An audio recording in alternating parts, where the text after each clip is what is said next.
been tracking this forecast for us. It's still snowing out there right now to the north of Raleigh, but we're seeing that transition over to sleet and freezing rain within Raleigh, and that transition will continue moving to the north. This is a picture from Raymond in Townsville near Henderson. Several inches of accumulation there, with bursts of heavy snow continuing to move through the northern half of central North Carolina. This is from Dwayne in Durham. His dog in the background isn't doing what you think the dog is doing. He's got all 4 feet on the ground, but several inches of snow there near the South Point Mall, and it's fun to see pictures of dogs in snow. They really enjoy, or most dogs really enjoy it. The shorter dogs tend to not, because they're a little bit closer to reality there. That transition line now lifting up into Wake County. There's still some sleet and freezing rain mixed in, even within the green shaded areas, and see it's kind of a ragged line there. It's not like a clean transition, but that line is going to continue moving to the north. There's warmer air moving in from the south. It's not going to be warm at any point over the next few days, but warm enough for plain old rain farther to the south, while it's still snow along the Virginia state line and coming down heavily at times. That's why we've seen several inches of that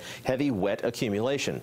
There's the transition between snow, northern Wake County, and now rain showing up on the radar in southern Wake County. You go farther south and there's just plain old rain with no sleet or freezing rain mixed in. Freezing rain can cause some problems. It falls for long enough because it adds up on power lines, and with those gusty winds, it's easy to bring those power lines down.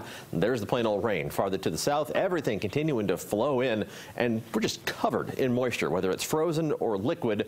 It is a mess out there today. Stay inside, watch it snow, or watch it rain, or watch it do everything in between. Travel is what we strongly discourage as we head through the rest of the day. Futurecast has had a really good handle on the placement of that transition line. Moves it farther to the north as we head towards late morning, and finally moving into the northern half of central North Carolina as we head into early afternoon. It just takes a while to lift farther to the north. By mid-afternoon, you still see that freezing rain, sleet, snow mixture along I-85, and that's where power outages are going to be the greatest concern, with that line getting another northward nudge as we head into late afternoon and early evening.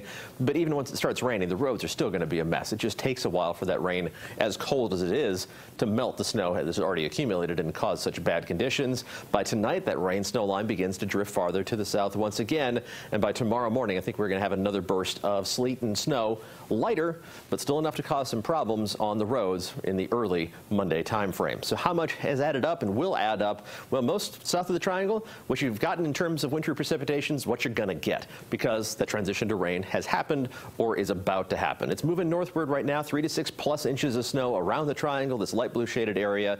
The heavier accumulations are going to be farther northwest, where the snow is going to stick around longer, and we're still talking about enough snow to cause some major issues and enough ice to cause some major issues on the power lines along and west of I-85. That's where Futurecast is really highlighting the threat for that, with the pink shaded areas most likely to get at least a 1/4 inch of ice, which is enough to bring down some of those power lines or tree branches onto the power lines. We had a live view from Chapel Hill. Let's see if we get it back. It was snowing like crazy earlier on Franklin Street. I think now it's shorted out. We have some heavy snow falling right now in southern Virginia. We measure that snowfall by how far you can see through it. You can't see too far, and there is that wind whipping the flag in downtown South Hill. 28 degrees the temperature there.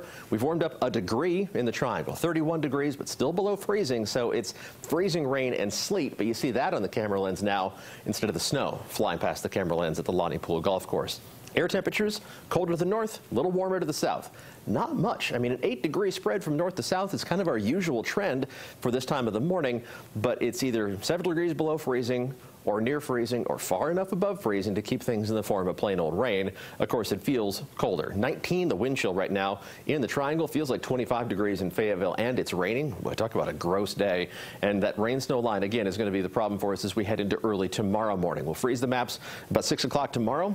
Yeah, look at that mixture of precipitation back into the triangle. Another brief burst of snow should not add up to as great an extent as what we saw today, especially onto relatively wet ground. Then everything finally gets out of here as we head into tomorrow afternoon and evening. Here's the forecast for the next several days. Once we get rid of this winter storm by tomorrow afternoon and evening, we slowly warm up for the rest of the week. The next storm system moves in Thursday night and Friday. That one will be just plain old rain, and that'll be kind of a relief at that point, Aaron. But you're keeping an eye on those icy, snowy roads.